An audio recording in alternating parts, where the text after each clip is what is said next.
전국의 아파트 등 공동주택의 올해 공시가격이 올라 2년 연속 두 자릿수 상승률을 기록했습니다. 정부는 공시가격 상승에 따른 세금 부담을 완화하기 위해 1세대 1주택자의 올해 보유세를 지난해 수준으로 동결하기로 했는데요. 네, 이와 관련해 김혜신 솔렉스 마케팅 부산지사장 통해 자세한 이야기 들어보겠습니다. 안녕하십니까? 네, 안녕하십니까. 김혜신입니다.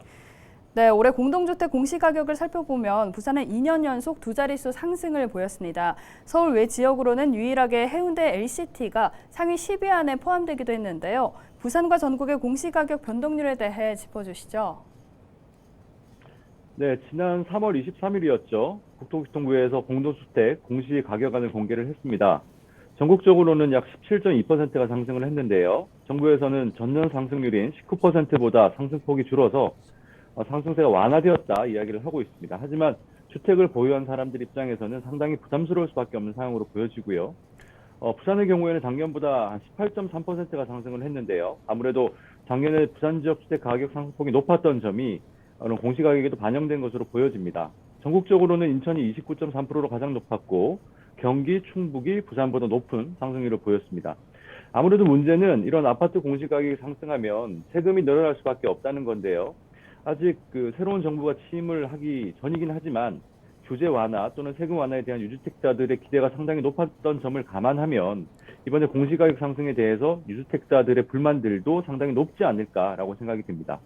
네, 공시가격이 오르면서 내야 할 세금도 커졌는데요. 보유세 부담을 줄여주기 위해 정부가 1세대 1주택자에 대해선 작년 공시가격을 적용했다고요?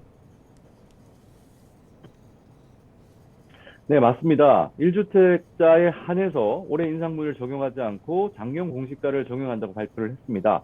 아무래도 공시가격 인상 또 거기에 따른 세금 부담에 대한 1주택자들의 불만을 잠재우기 위한 방안이 아닌가 이렇게 보여지고요. 하지만 이런 정도로는 불만이 쉽게 가라앉진 않겠죠. 금액이 줄어야 체감이 되는데 사실 이런 상황이면 원래 더 받아야 되는데 이번에는 덜 받을게 하는 수준밖에 안 되거든요. 그래서 이런 정도로는 혜택을 본다는 느낌이 전혀 없을 수 있습니다. 결국에는 1주택자들에게도 크게 환영받지 못하고 또 다주택자 입장에서는 왜 우리만 역차별하나 하는 식의 불만이 나올 수도 있는 상황으로 보여집니다.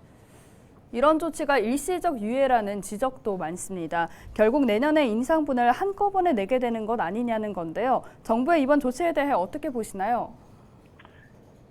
정책이 상당히 어렵죠. 그래서 특히나 이제 부동산 또 세금 문제와 관련된 것들은 상당히 민감할 수밖에 없는데요. 그렇다 하더라도 부동산 관련 정책과 관련해서는 윤석열 정부에 대해서 지금 기대가 상당히 높은 편이거든요. 규제도 풀고 세금도 줄여질지 않을까 하는 그런 기대. 왜냐하면 문재인 정권에서는 부동산 관련 세금도 올리고 또 유주택자들이 정말 많은 불만을 가지지 않았습니까? 공시지가가 상승을 했으니까 작년보다는 줄여받긴 힘들다. 그래도 앞으로는 이제 공시지가 현실화 이런 큰 그림들을 가지고 그런 그림들을 보여주고 힘들겠지만 올해는 전년 수준으로 하고 내년부터는 부담이 가지 않도록 정책을 수립해 나가겠다. 이런 식으로 이야기를 좀 해도 되거든요. 코로나 때문에 국민들의 부담도 많았고. 근데 이제 그러지 못하는 상황이고 어떻게 보면은 이제 부동산과 관련된 새 정부의 첫 번째 정책으로도 볼 수 있는데 규제 완화 또 세금 완화 이런 것들이 진짜 맞아 하는 의구심들이 일반 국민들 사이에서 들 수 있는 행보이다 이런 생각이 좀 듭니다. 그래서 앞으로 이런 시장 상황이라든지 정책들은 나오는 거에 따라 좀 달라지긴 하지만 앞으로 이제 어떤 식으로 방향이 잡히고 또 정책들이 나올지 그런 점을 좀 지켜봐야 될 것 같고요. 그런 정책들에 따라서 아마 시장도 좀 반응을 하지 않을까라고 생각합니다. 네, 오늘 말씀은 여기까지 듣겠습니다. 고맙습니다. 네, 감사합니다. 지금까지 김혜신 솔렉스 마케팅 부산지사장과 이야기 나눴습니다.